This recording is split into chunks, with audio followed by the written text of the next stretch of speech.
Yaradılış 36-cı fəsil. Esavın nəsli. Esavın, yəni Edomun tarixçəsi belədir. Esav Kənan qızlarından Xetli Elonun qızı Adanı, Xivli Siveyonun qızı Ananın qızı, Oholivamanı, həmçinin İsmailin qızı Nevayotun bacısı Basmatı arvad aldı. Ada Esava Elifazı doğdu. Basmatsa Reueli doğdu. Oholivama Yeuşu, Yalamı və Qorahı doğdu. Esavın Kənan torpağında doğulan oğulları bunlardır.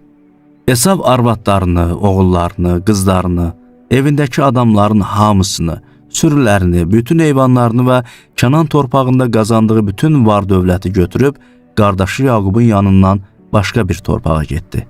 Çünki əmlakları çox olduğuna görə bir yerdə yaşaya bilmədilər. Sürüləri çox olduğu üçün qaldıqları torpağa sığmırdılar. Esav, yəni Edom, Seyir dağlıq diyarında məskən saldı. Edomların əcdadı Esavın Seyir dağlıq diyarındakı tarixçəsi belədir. Esavın oğullarının adları belədir. Esavın arvadı Adanın oğlu Elifaz, Esavın arvadı Basmatın oğlu Reuel. Elifazın oğulları Teman, Omar, Sefo, Qatam və Genaz. Timna Esavın oğlu Elifazın cariyəsi idi. O Elifaza Amaleki doğdu. Esavın arvadı Adanın nəvələri bunlardır. Reuelin oğulları bunlardır. Naxat, Zera, Şamma və Mizza. Bunlar Esavın arvadı Basmatın nəvələridir. Esavın arvadı Siveyon qızı Ana qızı Oholivamanın oğulları bunlardır. O Esava Yeuşu, Yalamı və Qorahı doğdu. Esav oğullarının başçıları bunlardır. Esavın ilk oğlu Elifazın oğulları: başçı Teman, başçı Omar, başçı Sefo, başçı Genaz, başçı Qorah, başçı Qatam, başçı Amelak. Edom torpağında Elifazdan olan başçılar bunlardır.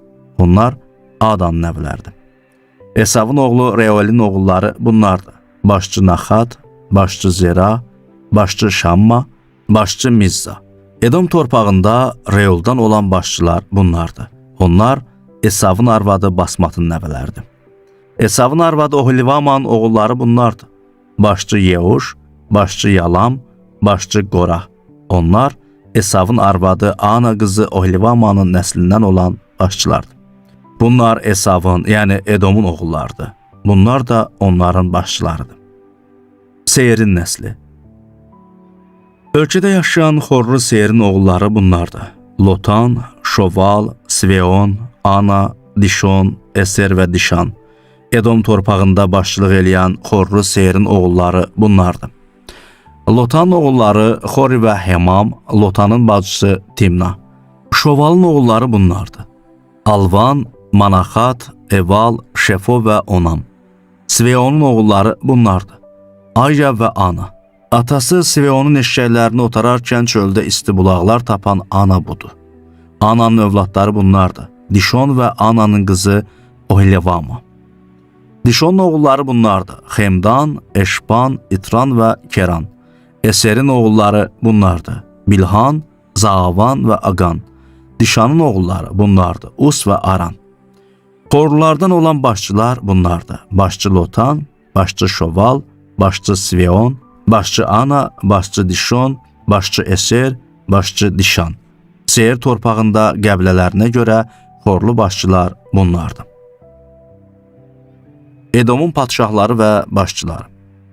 İsraillərə bir kəs padşahlıq eləməzdən əvvəl Edom ölkəsində padşahlıq eləyən adamlar bunlardır. Edomda Beorun oğlu Bela padşah oldu. Onun şəhəri Dinhava idi.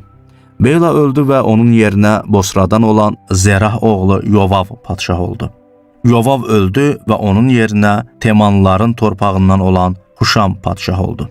Huşam öldü və onun yerinə Muav çölündə Midyanlıları qıran Bedad oğlu Hadad padşah oldu. Onun şəhəri Avit idi. Hadad öldü və onun yerinə Masreqadan olan Samla padşah oldu. Samla öldü və onun yerinə Rehovot Hannahardan olan Şaul padşah oldu. Şaul öldü və onun yerinə Akbar oğlu Baal Xanan padşah oldu. Akbar oğlu Baal Xanan öldü və onun yerinə Hadar padşah oldu. Onun şəhəri Pava idi. Onun arvadının adı Mezahav qızı Matred qızı Mehetaveli idi. Esavın nəslindən olan başçıların qəbilələrinə və yerlərinə görə adları belədir. Başçı Timna, başçı Alva, başçı Yeted, başçı Oholivama, başçı Ela, başçı Pinon, başçı Genaz, başçı Teman, başçı Mifsar, başçı Magdiel, başçı İram. Sahib olduqları ölkədə yaşadıkları yerlərə görə Edom başçıları bunlardır. Esav da Edomluların əcdadıdır.